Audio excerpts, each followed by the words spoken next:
Hola, buenas tardes. Les damos la bienvenida. Esta es la jornada sobre reparación histórica que organiza la Comisión de Seguridad Social de la Asociación de Abogados de Buenos Aires. Soy Federico Perkovich, presido la comisión. Y estaba viendo por el chat que se están preguntando si está todo silenciado. Si está todo silenciado, estaba todo silenciado. Recién ahora que esperen que se me ligó con el YouTube. Perdón, ahora ya estoy de nuevo. Bueno, les repito la bienvenida. De a poco vamos a hacer las presentaciones y comenzar. Al igual que la última actividad que organizamos, se puede seguir también, además de en esta plataforma en el Zoom, se puede seguir a través de YouTube en vivo. Allí aparece el link. Esta es la jornada sobre reparación. Esperen un segundo que me está de seguridad social. Justamente el YouTube se ve que lo tengo abierto por algún lado y me está generando. Creo que era yo, perdón. Ah, ahí está. Bueno. ¿Cómo estás, Silvana? Bienvenida. Gracias. Buenas tardes a todos y todas. Bueno, esta es una temática que desde el inicio la seguimos con mucho interés desde nuestra comisión. Un programa que nació en el año 2016 con la intención de solucionar de manera, aunque sea parcial, la alta litigiosidad que existe en nuestro país y en esta materia. Y hicimos muchas actividades y debates al respecto. De hecho, cuando estaba finalizando la vigencia del programa, hicimos una actividad pensando en los prolegómenos o las consecuencias y lo que la reparación histórica había dejado. Y hoy en día nos pareció importante volver a este tema, a cuál es el alcance de la cosa juzgada de los acuerdos celebrados en virtud del programa de reparación histórica, y qué causales de nulidad hay. Nos está pasando a los abogados especialistas en la materia, que tenemos consultas puntuales por temas de haber, de reajuste de haber, y bueno, en los casos donde hubo acuerdos de reparación histórica quedan dudas respecto de cuáles son los temas que fueron negociados en esa transacción y que no. Entonces, dos colegas muy activos de nuestra comisión, Marcelo Brasburg y Silvana Capese, que estuvieron trabajando el tema, nos van a contar sus reflexiones y sus conclusiones al respecto. Como son solo dos expositores y la actividad tiene prevista 1 hora y media de duración, nos gustaría mucho que hacia el final podamos darle participación a todos los asistentes. Tienen en todo momento habilitado el chat para escribir, para hacerle preguntas a los expositores, observaciones, cosas que después vamos a leer. Y bueno, y si al final hay tiempo, hasta podemos habilitar algunos micrófonos de algunos colegas que quieran hacer comentarios o participar. Voy ya directamente a pasar a presentar al primer expositor, que es el doctor Marcelo Brasburg, abogado especialista en seguridad social, miembro de nuestra Comisión de Seguridad Social, y también es el presidente en nuestra asociación de la Comisión de Herramientas Digitales. Así que, Marcelo, cuando quiera, yo voy a dejar de compartir esta especie de señal de ajuste que hice. Y, ¿qué tal? Buenas tardes. ¿Qué tal, Marcelo? Bueno. ¿Qué tal? Buenas tardes a todos y todas. Bueno, sí. Bueno, gracias obviamente por la oportunidad. Siempre está bueno participar más con esta concurrencia. Vemos que evidentemente el tema interesa y bueno, creo que es uno de los temas que a futuro va a ser uno de los temas importantes en materia de seguridad social, en materia de litigiosidad, digamos. Me parece que, como Federico recién decía, el programa de reparación histórica nace como una propuesta, un proyecto para disminuir la litigiosidad. Inicialmente no lo logró, claramente. Para todos los que estamos en esto, sabemos que lo primero que ocasionó fue que mucha gente que no sabía lo que era un reajuste de haberes o lo que era un abogado previsionalista nos empezó a llamar a ver, digamos, por qué es la lógica. Si yo le debo plata a mi vecino y le digo, vengo a pagarte voluntariamente, le toco el timbre y le digo, mirá, te toco el timbre acá porque quiero darte esta plata y firmame acá, lo primero que va a hacer es ir a buscar un abogado a ver si esa plata, por qué se la estoy dando, si soy tan bueno, si en realidad no le debo mucha más plata, y por eso... ¿Me escuchan? No sé si alguien dice que no tiene audio. Perfecto. Perfecto, ¿Sí? Marcelo. Entonces, nada, si yo voy a mi vecino a decirle, a reconocerle una deuda, voy a generar obviamente en muchos casos, y lo que generó la reparación histórica fue mucha gente que fue a averiguar cuánto le correspondía de verdad, y en algunos casos hasta había gente beneficiada por la ley de reparación histórica, pero también en muchos casos lo que hubo fue todo lo contrario, gente muy perjudicada, ¿sí? Entiendo que, digamos, como no pasó también esto de momento, ANSES me viene, mi vecino ANSES me viene a ofrecer plata, voy a preguntarle a un abogado a ver si esa plata es la que me debe o me debe más. Mucha gente realmente no lo hizo, no estuvo bien asesorada, no pudo estar asesorada, y lo que ocasionó es gente que hoy pregunta, gente que no sabe que renunció a iniciar acciones futuras, sobre todo especialmente gente que...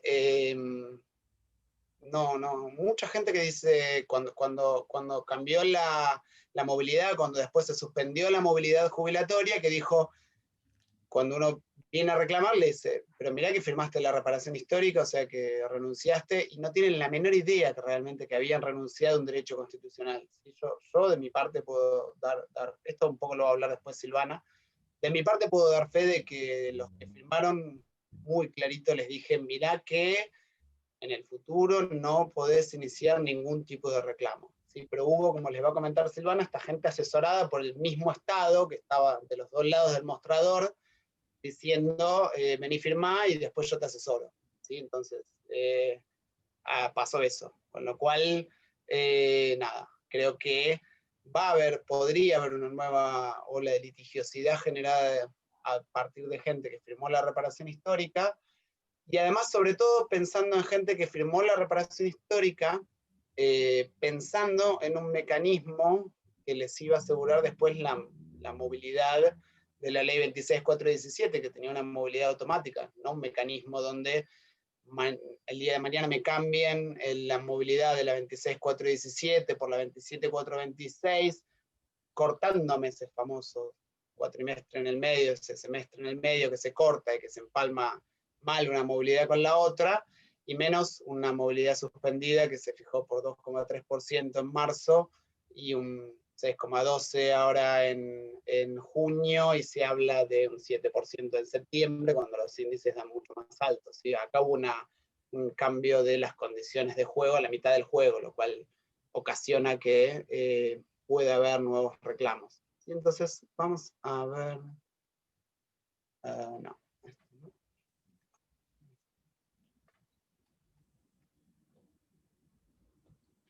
Bien.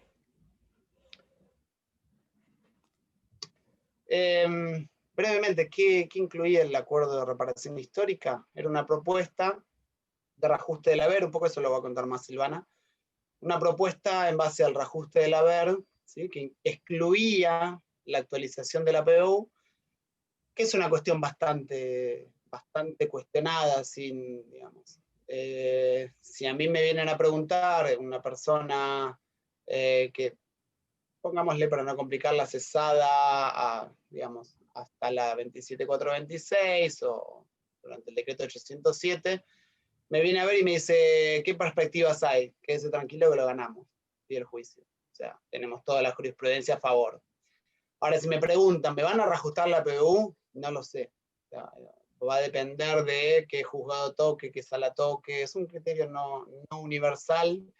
Y la Corte nunca se animó a fijar un criterio en base a la PBU. La verdad que la jurisprudencia de Corte en base a la PBU es sumamente abstracta, y tenemos un caso Quiroga donde lo único que dice es, no le dice a la Cámara, no miraste bien antes de reajustar la PBU, a ver en cuánto le mejoraba el haber mirándolo entero, el haber, solo miraste la PBU. Eso es todo lo que dice Quiroga, ¿sí? Con lo cual, bueno, el programa de reparación histórica excluye eso. Lo otro que excluye, y que no es algo cuestionable, es el reajuste de las rentas de autónomos, ¿sí? O sea, la jurisprudencia en materia de reajuste de autónomos viene del año 80, de los casos Rodríguez y Volonté, criterio ratificado por la Corte en el 2013 en Mackler, y nunca más tocado ni modificado, ¿sí? Puede haber alguna diferencia en cuanto al criterio para la actualización. Estos días me llegaron jurisprudencia de la nueva composición de la Sala 2, distinguiendo antes del 94, después del 94, dándole a un periodo de Volonté, Mackler, como quieran llamarlo, y en el otro Badaro. Pero bueno, más allá de eso, más allá de esa cuestión, lo cierto es que el criterio de reajustar las rentas autónomas no varió. O sea, sí se ordena el reajuste. Y lo otro es el tema de topes. O sea, cualquier tope que supere una aplicación de una ley de reparación histórica, cuando se hacía el acuerdo no incluía el reajuste el levantar los topes, ¿sí? Yo tenía en ese momento, cuando salió la ley, cuando en cualquier jornada o charla, tenía el caso modelo, que era el caso ideal. Era un hombre que estaba 1.000 pesos abajo del tope, si no me equivoco, al que se le aplicó el tope de sueldos, se le aplicó el tope del artículo 24, del 26 de la 24.241, o sea, el AMPO MOPRE por año, con lo cual tenía topeado los sueldos, estos lo que llaman en la 24.241 topes intrínsecos, es decir, que la van cortando de pedacitos el haber antes de llegar al tope general, al sueldo, a la jubilación general, se la van cortando. Le dicen, mirá, hay sueldos que no te los tomo porque están por arriba de los 170.000 que está hoy. Después, cuando me dé el valor que me dé la PC, te da 50.000 pesos, y nada, multiplicando el AMPO MOPRE, hoy 2,08 haberes mínimos, esa PC no puede superar los 5.000, los 30.000, entonces ya esa PC que daba 50 da 30, y después al final de todo, como si la receta no fuese suficiente, antes de ponerlo al horno, vemos, supera el tope máximo que anda en 110.000, por ahí, ese tope, ¿sí? El tema de la 24.241, que no pasaba obviamente en la 18.037, que no tenía topes intrínsecos, es que las jubilaciones es más raro que lleguen al tope. En muchos casos, cuando ya vienen topeadas de antes, cuando ya le voy al corredor, le voy poniendo ya vallas en el medio, es difícil que llegue a la última, porque es probable que se tropiecen las del medio. Entonces, en muchos casos pasa que sueldos muy altos, que uno dice va a cobrar el tope, no cobra el tope, cobra un valor por debajo, porque ya viene topeado desde antes. Con lo cual, este caso que tenía era el caso modelo, es el caso típico. Le llegó la ley de reparación histórica, la mejora para un haber alto, muy alto, debe estar cobrando hoy arriba de debe estar cobrando muy cerca del tope, 105.000 pesos, y le llega la oferta de darle 4.000 pesos más.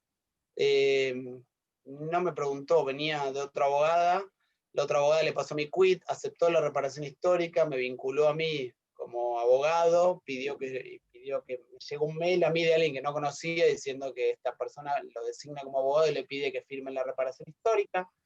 Recién ahí me llama, me dice, mire, doctor, me recomendaron, lo designé para que me firme, quiero que me firme la reparación. Obviamente el haber reajustado sin aplicar los topes superaba 10 veces más de lo que era la reparación histórica. Lo curioso es que me senté con él, es un ingeniero, por eso tiene tan buenos sueldos, creo que de Chint. Me senté y le dije, mirá, te están ofreciendo 3.000, te corresponden 40.000 más, 50.000 más.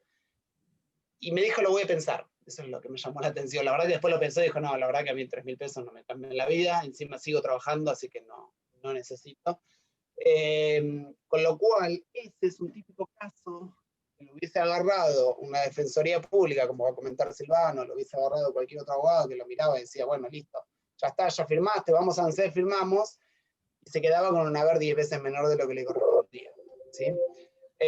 Con lo cual, la PU en general no tiene tanta influencia en el reajuste del haber. Las rentas de autónomos, depende cuánto tenga de autónomos y qué categoría tenga, puede tener una influencia no tan grande, pero en cuanto se empiezan a aplicar los topes, especialmente el de remuneraciones, sí da una diferencia muy grande, ¿sí? Todo ese combo llevaba implícita la renuncia a iniciar acciones futuras, que se lo va a analizar Silvana en cuanto a de dónde surge la renuncia, ¿sí? Lo que yo voy a tratar de analizar es un poco para plantear un reclamo de alguien que firmó la reparación histórica, hay que un ratito sacarse la máscara de abogado previsionalista y ponérsela un chiquitín la máscara de civilista, ¿sí? O sea, hay que volver un poquito a ver el Código Civil, ¿sí? Y un poquito también de abogado laboralista, ¿sí? ¿Por qué? Porque no pasó nunca en el derecho previsional que a alguien le hagan firmar, o sea, lo que ha pasado a lo sumo fue que haya habido alguna especie de reconocimiento de deuda, que se haya pagado, pero nunca hubo reconocimientos de deuda con acuerdos transaccionales, ¿sí? El acuerdo de la transacción es un contrato del derecho civil esencialmente, por el cual las partes ponen fin a una cuestión dudosa o litigiosa, ¿sí?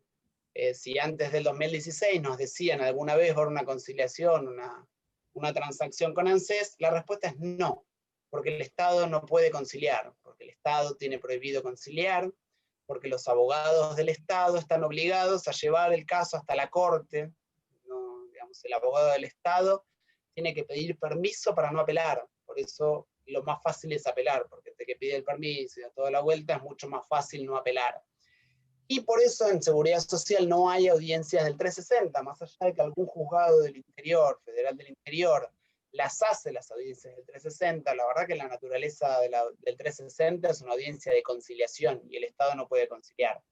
La hacen en realidad los que son seguramente varios del interior, saben que es una forma de ir regulando los juicios, parando, que en algunos juzgados tampoco hay audiencia, va el abogado a la mañana de ANSES, firma todas las 360, después pasa el abogado de la parte a firmar y hacen de cuenta que hubo 360, ¿sí? Pero en la práctica no hay, ¿sí? Entonces, les decía, por eso hay que sacarse un poco la máscara del abogado previsionalista y pensar desde otro lado, ¿sí? Porque no hay jurisprudencia en materia previsional, no hay nadie que haya planteado en algún momento alguna nulidad de acuerdo, esencialmente, ¿por qué? Porque no había acuerdos, ¿sí? Entonces, lo que yo voy a analizar es un poco cómo se dio en otras ramas, cómo es lo que surge del Código Civil y Comercial de la Nación, y lo que ha pasado en los juzgados laborales, donde sí ha habido acuerdos, y la novedad, no mucho, los últimos por ahí 10 años, ha empezado a haber casos de transacciones que se han declarado la nulidad del acuerdo, ¿sí? No son la mayoría, son casos más bien excepcionales, ¿sí? Pero bueno, vamos a ver cómo se dio. Después junto al material, junto a las transparencias que están por acá, el PowerPoint, para que no tengan que andar sacándole fotos a la pantalla, yo se las mando para que se las manden. Y hay algunos fallos también que yo encontré. Repito, no hago civil, no soy especialista. La verdad que fui buscando jurisprudencia de la que me parecía interesante y hice una selección de algunos casos que me parecieron interesantes analógicamente para compararlos con lo que sería la reparación histórica como para plantear en tribunales, ¿sí? No quiere decir que sean los leading case de cada caso, ¿sí? Más allá del contenido del acuerdo, ¿sí? Me interesa por lo que tiene que ver con, recuerden cuando veíamos en la facultad lo que es la nulidad de los contratos, es intención, discernimiento y libertad, ¿sí? Esos son los elementos constitutivos del acto administrativo, del acto, perdón, no me saqué la careta, es del acto jurídico, ¿sí? Cuando falla cualquiera de ellos, el acto es nulo, ¿sí? O sea, si yo realmente no sabía que estaba firmando, si yo no sabía que estaba renunciando a un derecho constitucional, el acto es nulo, ¿sí? ¿Cómo se daba el proceso? Primero aceptación vía web, ¿sí? El afiliado aceptaba a través de la web, a partir de ahí tenía que designar un abogado y solicitar un turno para ser atendido en ANSES. Ahí venía la firma del acuerdo, por eso la pongo entre comillas, que no es firma de acuerdo, que técnicamente no respeta las pautas de la ley 26.506 sobre firma digital, si no era una firma en papel, ni era una firma digital. La firma digital es una firma que se da a través de un procedimiento algorítmico matemático, ¿sí? Un procedimiento tecnológico como hay hoy en lo que es el expediente electrónico a nivel nacional o en provincia de Buenos Aires, donde se agrega a la firma un archivo, un certificado digital que asegura la autenticidad. Acá hay una persona que fue a firmar al ANSES y que no hay certeza de que haya sabido ni siquiera de dónde estaba. Al punto que, y esto queda en teorías, no lo vi muy en la práctica, pero en teoría queda registrado en el acuerdo la geolocalización de dónde se firmó. Entonces, el lugar donde se firmó no necesariamente fue ANSES. Se puede haber, y yo lo he hecho, se puede haber firmado en un tótem de un banco, ¿sí? O sea, el abogado, yo repito, tengo la tranquilidad de que a la gente le dije, mira, vamos a ir a un banco, lo vas a firmar, por más que lo único que estás haciendo es poner el dedo, estás renunciando y mañana no podés reclamar, ¿sí? De hecho, cuando salió la ley 27426, le dije, mirá que si esta ley da mal, estás renunciando a reclamar porque este aumento no me gusta, ¿sí? Pero no fueron todos los casos así, ¿sí? O sea, mucha gente fue a un banco, puso el dedo, no tenía la menor idea, nadie constató realmente, hablando de discernimiento, si el jubilado realmente no estaba en condiciones de firmar, nadie constató.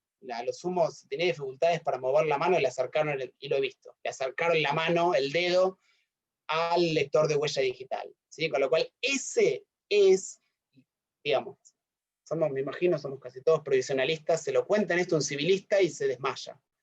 Esa es la formación del consentimiento. Una persona donde un abogado le dice, venga acá, un empleado de ANSES le dice, mire, esto es lo que usted va a cobrar, 50. Nadie le dijo, usted le corresponde 60, 70 o 40, porque hubo casos que les convenía. ¿Sí? Hay casos que les convenía.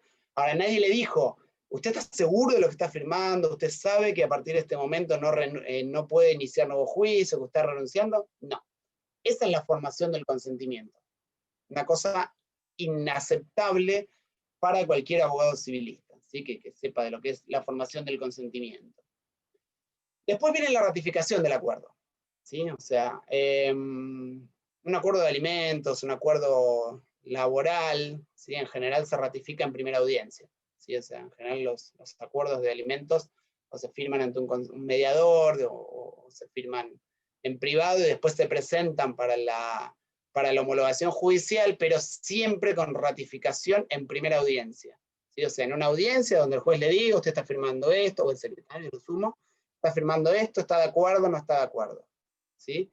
Bueno, eso no pasó en los acuerdos de reparación histórica. La persona ratifica a través de su abogado, que no es apoderado, el abogado no era apoderado, se fraguó, para simplificar, se le dio la figura como de una especie de patrocinante raro que podía presentar sin su firma, ¿sí? Y el abogado ratificó, ¿sí? O sea, no ratificó la parte. Y lo más grave, la ratificación podía ser expresa o tácita. Recuerden, de vuelta, para cuando veían en la facultad formación del consentimiento, en el derecho civil, el silencio nunca puede ser manifestación de voluntad. Al contrario, el silencio es manifestación de negativa. ¿Sí? Bueno, acá se invirtió la regla y la no rectificación por el abogado implica aceptación. ¿Sí? Lo siguiente es la homologación. ¿Cómo se homologa un acuerdo laboral? Ya sea en el SEC, en el Ministerio de Trabajo, en el Ministerio de Trabajo de la jurisdicción que corresponda. Después de la firma pasa al área de legales, el área de legales revisa cuánto Juan y Pedro firmaron por 50, a Juan le correspondía en realidad 80, pero lo iba a conseguir en un juicio de 5 años, con lo cual es razonable que Juan acepte cobrar 50. ¿Sí? Entonces, la fórmula está no es un invento tampoco de los juzgados ni del SECLO, la fórmula está en la LST, en la Ley de Contrato de Trabajo, que dice que se ha alcanzado una justa composición de los intereses de las partes. O sea, alguien mira, ¿sí? en una cuestión de derecho público, ¿sí? En un derecho protegido por el 14 bis de la Constitución Nacional, alguien mira si el acuerdo es correcto, es justo, es razonable, ¿sí? Por eso es si se ha alcanzado una justa composición de los intereses de las partes. Acá no pasó, acá nadie nos miró, acá nadie sabía, nadie, ni el jubilado. Bueno, puede haber pasado, yo de mis clientes, yo sabía, ahora, y mi cliente lo sabía. Ahora no hay garantía y nadie, la autoridad que homologó no revisó si esto era así, ¿sí? Según homologación casi automática, ¿sí? Lo siguiente es el pago, que lo pongo en signo de preguntas. Hay gente que todavía no pagó, y esto en el derecho civil les da un derecho. ¿Sí? Vamos a ver que el código me permite plantear la nulidad porque no me hayan pagado. ¿Sí? Causales. ¿Por qué causales yo puedo plantear la nulidad del acuerdo? ¿Sí? Hay un principio de renunciabilidad del derecho de la seguridad social. Yo les decía, cuando el trabajador firma, el trabajador está renunciando a parte de un derecho garantizado por el 14 bis. 14 bis dice: el trabajo en sus diversas formas gozará de la protección de las leyes. ¿Sí? Creo que es el primer párrafo. El segundo dice: el Estado asegurará los beneficios de la seguridad social, que tendrá carácter de integral e irrenunciable. O sea, el mismo 14 bis que garantiza el derecho del trabajador, garantiza el derecho de los jubilados, pero a este le da el carácter de irrenunciable. O sea, el derecho laboral es renunciable, si bien debe tener protección, es renunciable, pero el derecho a la seguridad social es irrenunciable, ¿sí? ¿A quién protegieron más cuando se firmó un acuerdo transaccional? ¿Al trabajador o al jubilado que no se le revisó el acuerdo ni hubo una formación del consentimiento adecuada? Esa sería en todo caso la pregunta, ¿sí? Bien, la irrenunciabilidad es uno de los pocos principios que está en la Constitución. O sea, los doctrinarios en materia de seguridad social se pelean por si el principio de protección de las familias, si solidaridad, proporcionalidad, cuáles hay, cuáles no, este no me gusta, este está mejor. Sí, hay un montón de discusiones en eso. Ahora nadie discute si la seguridad social es irrenunciable o no, porque ya lo dice la Constitución, acá no hay duda, ¿sí? La renunciabilidad, yo les puse de casos de Prat y Sánchez, el caso que busquen, probablemente de Rolón Zapa para acá, habla de la irrenunciabilidad del derecho a la seguridad social. Cualquier caso de la Corte que hable de seguridad social habla de su irrenunciabilidad. Eso llevado a un acuerdo transaccional convierte a ese acuerdo transaccional en un contrato de objeto prohibido, ¿sí? Después lo vamos a ver. El objeto prohibido anula el contrato, ¿sí? Otro de los vicios del acuerdo transaccional, que puede o no darse, no se da en todos los casos, tiene que ver con el vicio de lesión. ¿Sí? El vicio de lesión objetiva o subjetiva, ¿sí? Después ahora los vamos a ver. Otro es la excepción de incumplimiento. En el Código Nuevo, en el Código Civil y Comercial de la Nación, se llama suspensión de cumplimiento, ¿sí? Y la otra cuestión, y relacionado un poco con la falta de pago, que no se da en todos los casos, en algunos casos no fueron pagos, ¿sí? Bien, ¿por qué digo más allá de la Constitución? El artículo 1646 del Código Procesal Civil y Comercial de la Nación dice que no pueden hacer transacciones las personas que no puedan enajenar el derecho respectivo. O sea, la jubilación es irrenunciable, es inembargable, salvo casos especiales, y es intransferible, no se puede enajenar. Yo no puedo venderle a alguien mi jubilación, no puedo donarle a alguien mi jubilación. O sea, yo puedo ir todos los meses, cobrar la plata y donársela a una institución benéfica, pero no puedo hacer un contrato por el cual le cedo de por vida a esa institución mi jubilación. Entonces, si no es enajenable, no es transable. No puede haber un contrato sobre ese beneficio, ¿sí? Ojo con esto, hay diferencia en cuanto a la doctrina civil, de lo que estuve viendo. Hay algunos casos que dicen que es indivisible la nulidad del acuerdo de la transacción, ¿sí? O sea, si yo declaro la nulidad del acuerdo de reparación histórica, se declara la nulidad de la renuncia a iniciar juicio en el futuro, pero también a cobrar la reparación histórica. Entonces, ojo con esto. no están de acuerdo los doctrinarios en civil. Ahora, antes de plantear esto, yo en un caso lo he presentado de esto y le dije, mira, ojo que puede pasar que te saquen el beneficio de la reparación histórica que estás cobrando. También le aclaré que la verdad que con los problemas administrativos que tiene ANSES es muy difícil que se pongan a revisar esto y a ver que el abogado le avise a beneficios, mira, sacale la reparación porque me está haciendo juicio. Lo más probable es que nadie ni se dé cuenta que firmé la reparación histórica cuando llegue la notificación de la demanda. ¿Sí? Vamos al objeto prohibido. ¿Sí? Que pongo un muchacho de globo ahí. Es solo porque me salió linda la foto y no tenía dónde ponerla. ¿Por qué? Porque típico caso de objeto prohibido que nos hablaban en la facultad, ¿cuál es el trabajo esclavo? O sea, el sometimiento a servidumbre. Con esto no digo que el bajarse la aplicación ni someta a servidumbre ni lo haga nulo. Ahora, esencialmente se habla de eso, cuando se habla de contrato prohibido y dice yo no puedo hacer un contrato por el cual me someto a servidumbre. ¿Sí? El 279 del nuevo código dice, el objeto del acto jurídico no debe ser un hecho imposible o prohibido por la ley. Imposible no me importa, es un acto prohibido, ¿sí? Porque yo no puedo enajenar derechos, que no puedo transar sobre derechos que no son enajenables, que no estén disponibles. O lesivo de los derechos ajenos, no, o de la dignidad humana. Y acá depende cuánto me corresponde, cuánto estoy cobrando y en qué situación quedo. Si el jubilado quedó bajo la línea de pobreza, especialmente por la firma del acuerdo, claramente está afectando la dignidad humana. Vamos entonces al vicio de lesión.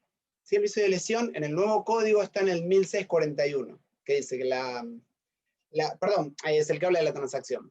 La transacción es un contrato por el cual las partes, para evitar un litigio o ponerle fin, haciéndose concesiones recíprocas, extinguen obligaciones dudosas o litigiosas. ¿Sí? El juego es las transacciones recíprocas. Son recíprocas, son más recíprocas de un lado que del otro. Por ahí va el tema del vicio de lesión. El vicio de lesión implica que no hay transacciones que no son demasiado recíprocas, que uno cede mucho más que el otro. ¿Sí? El artículo 332 es el que establece el vicio de lesión.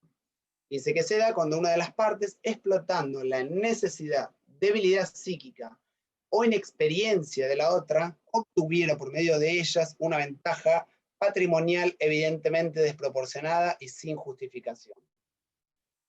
El vicio de lesión tiene dos lados, dos caras, ¿sí? Dos caras de la moneda, que es la lesión subjetiva con la lesión objetiva.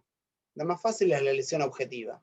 Es objetiva, la última parte, es una evidente desproporción sin justificación. O sea, esencialmente yo vendí mi casa por 30.000 pesos. Mi casa vale $200.000. ¿Sí? La parte objetiva hace presumir la subjetiva. Aún así, en el caso del jubilado, esto trasladándolo a la reparación histórica que tenemos, yo les remarqué ahí, necesidad tienen la mayoría de los jubilados, ¿sí? Pero tengo que probarla, ojo, por eso digo la mayoría. O sea, estamos hablando de, hay vicio de lesión si ANSES se aprovechó de la necesidad del jubilado, si el jubilado realmente necesitaba la plata, ¿sí? Cosa que, decía yo en otra charla, en general los abogados previsionalistas estamos acostumbrados a que no hay prueba en los procesos, o esencialmente, o casi no hay pruebas, son de puro derecho. Estamos acostumbrados a una contraparte que no se defiende, que litigamos casi con un robot de esos de Twitter que tira automáticamente tweets, así que en el caso de ANSES son contestaciones de demanda que las van agarrando y me contestan algo que no tiene nada que ver con lo que yo puse, ¿sí? Ahora, para plantear el vicio de lesión sí tengo que probarlo, ¿sí? O sea, en el derecho civil los previsionalistas perdemos siempre. No se metan en un juicio civil porque acostumbrados a las reglas que tenemos nosotros, lo perdemos, ¿sí? O sea, el vicio de lesión se tiene que probar y la necesidad la tengo que probar. Entonces, no es lo mismo un jubilado que, sí es verdad, tenía un sueldo de hoy, la jubilación mínima de 16.000, que se la duplicaron a 30.000, con lo cual era un montón de plata más, y que es su único ingreso, donde claramente hay necesidad, ¿sí? Ahora bien, si ese jubilado tenía 3 casas alquiladas que cada una le deja 30.000 pesos, entonces tiene 90.000 y la jubilación pasaba a ser un vuelto dentro de su patrimonio, ahí no hay necesidad, ¿sí? Entonces eso se tiene que probar, ¿sí? Entonces tengo que probar y tengo que ver el contexto. Si no me alcanza con el vicio de lesión, quédense tranquilos, cuando sigamos un poco van a ver que tengo otros motivos para plantear la nulidad, ¿sí? Pero ojo con plantear el vicio de lesión en abstracto, ¿sí? Si hay necesidad, tengo que probarlo, ¿sí? Debilidad psíquica puede tener, ¿sí? Se puede probar, obviamente. No es en todos los casos, ¿sí? Pero puede ser un jubilado que esté en una situación psicológica, que la tengo que probar con un perito psicólogo, de que no estaba en una situación de decidir o de analizar la propuesta que se le hacía. Y inexperiencia se da también en muchos jubilados, ¿sí? Que nada, alguien que fue empleado, y de vuelta a la prueba, alguien que fue empleado toda su vida, y bueno, lo único que hacía era firmar los recibos, la verdad que le traen un acuerdo, le dicen pon el dedo acá que vas a cobrar 20.000 pesos más, se da esa situación, ¿sí? Ahora, si era el gerente de legales, si era abogado de empresa, olvidemos, ¿no?, que vaya a haber inexperiencia, ¿sí? Les decía, es muy importante en el vicio de lesión la desproporción, ¿sí? O sea, tiene que haber una cosa desproporcionada, ¿sí? Si yo les dijera ahora, yo veo 4 cuadritos nomás, pero si yo les preguntara ahora cuál es el porcentaje de confiscatoriedad en materia previsional, todos les voy a leer los labios, van a decir 15%, actis caporales. Bueno, eso no es vicio de lesión, ¿sí? O sea, un 16% no es vicio de lesión. Si ustedes buscan jurisprudencia civil, donde van a ver que se aplica el vicio de lesión, son desproporciones realmente grandes, ¿sí? Si no, siempre hay diferencia de precios. Si yo compré el auto y me lo vendieron 10%, 20% más caro que la concesionaria de al lado, todo el tiempo no va a haber juicios de nulidad diciendo, no, me estafaste. O sea, técnicamente la lesión, en palabras comunes, si bien la estafa en el Código Civil es otra cosa, es como una estafa, es la verdad, me hiciste firmar que yo te venda la casa por un monto insignificante al lado de lo que vale la casa. Y eso no es 15%, eso es una desproporción grande. Entonces, en los casos que da el 16, 17%, no puedo plantear esto, ¿sí? ¿Qué jurisprudencia civil yo les puse en el material como para que vean? Bueno, uno es un caso Lucero, donde ahora dice que por un lado actúa una persona jurídica. ¿Por qué me pareció interesante? Porque acá también hay una persona jurídica del otro lado, ¿sí? Acá era una compañía de seguro, pero acá está la ANSES, que no solo cuenta con el suficiente respaldo económico, nadie va a dudar del respaldo económico de ANSES, sino con un asesoramiento jurídico acorde con su posición y sin dudas experto en la materia referida a los daños y perjuicios. Y por el otro, personas físicas ubicadas en el nivel de la parte débil de la relación con un desnivel negocial. No es totalmente aplicable Lucero porque era una persona que firmó una compañía de seguro sin letrado frente a los abogados de la compañía. Acá es otra cosa. Ahora, después cuando Silvana les hable, bueno, hay que ver quién fue el abogado de esa persona. Si fue un abogado que realmente lo asesoró o fue un abogado del propio Estado, ¿sí? Esencialmente, acá están los 2 requisitos que les decía. Su objetivo es explotación de una situación de inferioridad de alguno de los contratantes. Necesidad, habla de jurisprudencia imperiosa, no es que necesito cambiar el LCD, no, es una necesidad imperiosa de venir de una situación financiera, o sea, el jubilado está en una situación de necesidad, ¿sí? Recuerden, cuando hablamos de necesidad, en el material también les puse el caso Itzkovich, ¿sí? de la Corte de materia de seguridad social, donde habla que el jubilado es una persona vulnerable. El juicio del proceso judicial tiene que ser rápido porque el jubilado es alguien vulnerable, ¿sí? ¿Por qué? Porque llega una etapa de su vida donde no puede complementar su sueldo con otro trabajo, a diferencia del empleado, ¿sí? Con lo cual ya lo toma, es un precedente interesante de la Corte. Y la lesión objetiva, que tiene que ver con la ventaja patrimonial desproporcionada en perjuicio de quien aduce solicitarla y en medio de la controversia. Ojo que estamos acostumbrados los abogados previsionalistas también a que no hay prescripción, porque la de seguridad social es imprescriptible, ¿sí? Porque es irrenunciable, tácito, expresamente, con lo cual es imprescriptible. En el derecho civil sí hay prescripción, la prescripción según el código es de 5 años, pero está este detalle agregado por el nuevo código, en el 2563, que dice que la prescripción en el caso de la lesión se cuenta desde la fecha en que la obligación a cargo del lesionado debía ser cumplida. Típico caso es, yo vendí mi casa, como les decía, por muy poca plata, firmé un boleto, bueno, en algún momento tengo que ir a firmar, mi obligación, la otra parte me tiene que pagar y yo tengo la obligación de ir a firmar el boleto. Bueno, a partir de ahí corre la prescripción. La pregunta es en los acuerdos de reparación histórica, ¿cuándo nace la obligación del lesionado, del jubilado, de no iniciar acciones, de no iniciar otro juicio? ¿Cuándo? Todos los días. El típico caso de lesión continuada, así que se habla en los juicios de amparo. Acá no hay un momento en que el jubilado tiene que cumplir la obligación. Su obligación se reinicia todos los días. Con lo cual, en la práctica no se da la prescripción del vicio de lesión, pero ojo que ANSES podría plantearlo. ¿Qué pasa en el derecho laboral?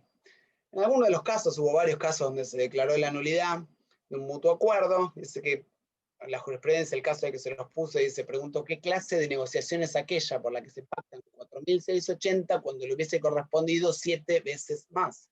Acá voy con que, ojo con actis caporales. Esto no es actis caporales, esto no es un 15%. La jurisprudencia laboral ha declarado la nulidad del acuerdo cuando ha habido una clara desproporción, ¿sí?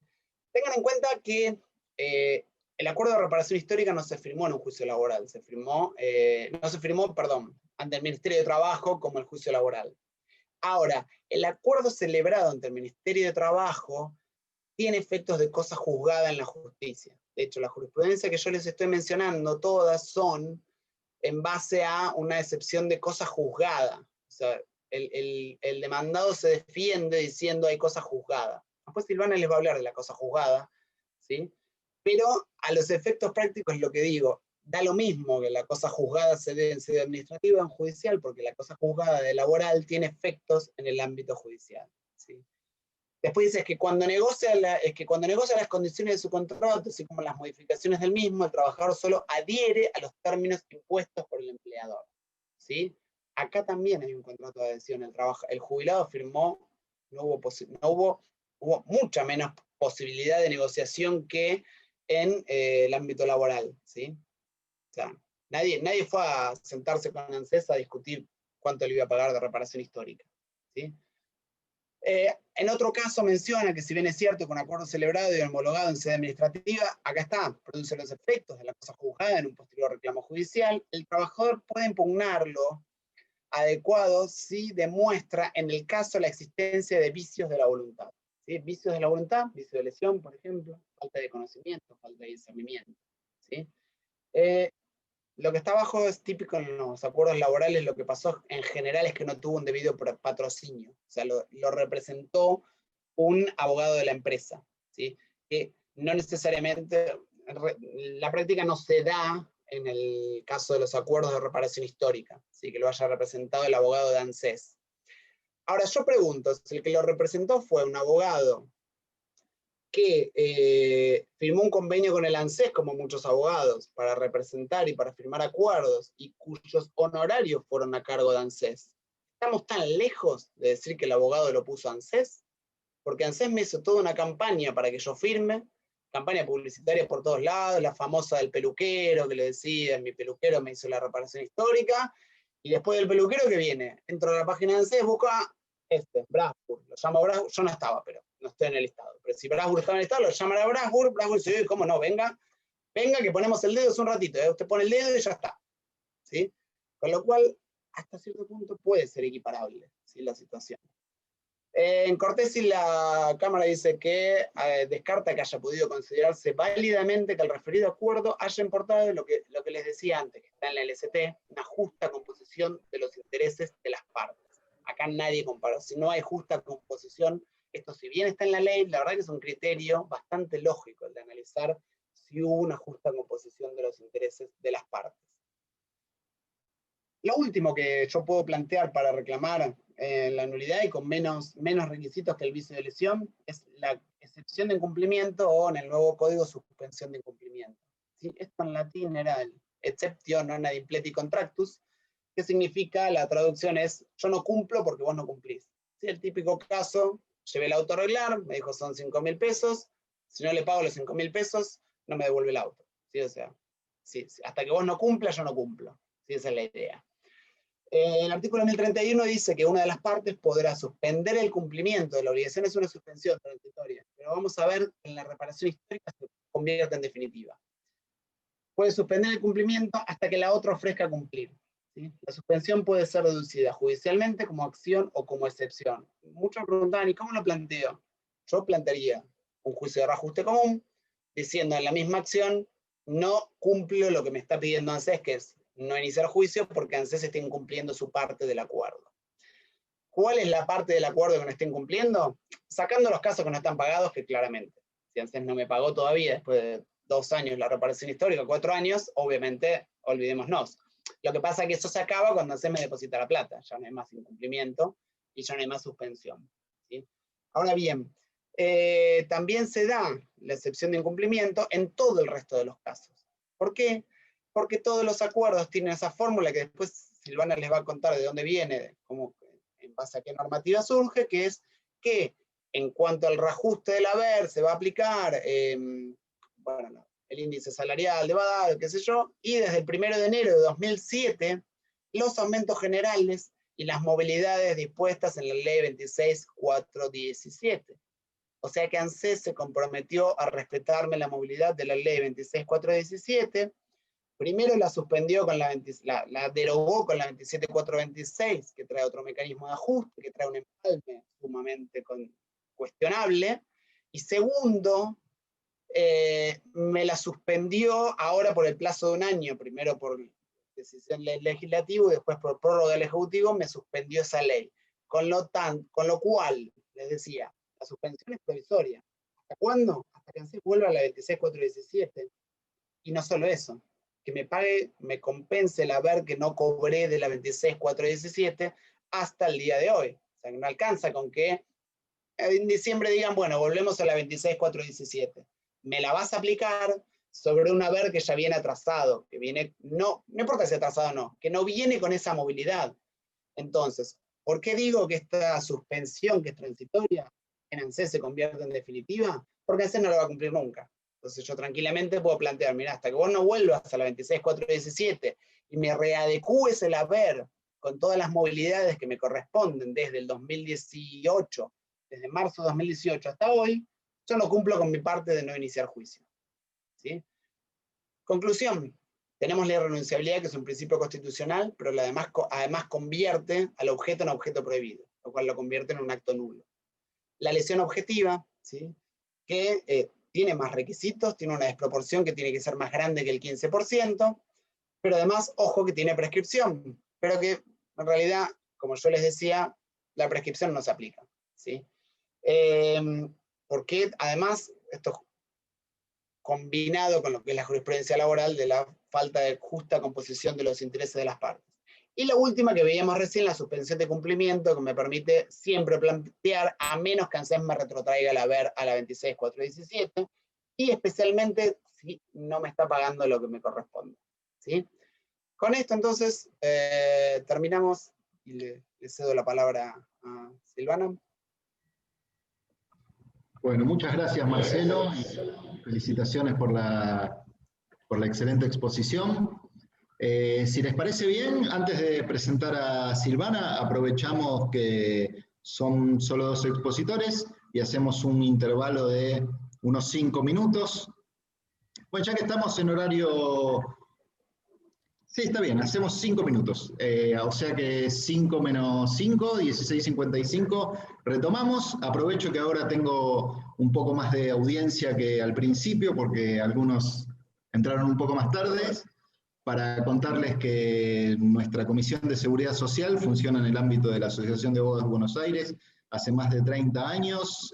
Nos reunimos todos los jueves de 19:30 a 21, así que queremos aprovechar para invitar a quienes quieran participar, que pueden tomar la información a través de la página de la asociación. Y además ahora, mientras en estos 5 minutos que nos tomamos de descanso, les voy a dejar unas filminas de nuestras próximas actividades. Tenemos una actividad similar a esta en cuanto a que es no arancelada y que se agota en un solo día, que es el 2 de septiembre, que lo organizamos de manera conjunta con la Comisión de Derecho Sanitario.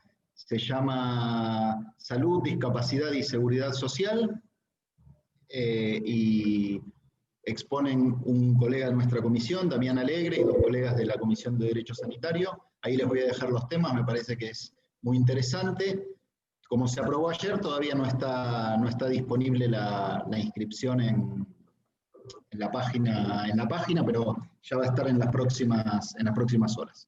Y además estamos el martes próximo iniciando un curso básico de Derecho Previsional para aquellas personas que desean iniciarse en la materia, o personas que tengan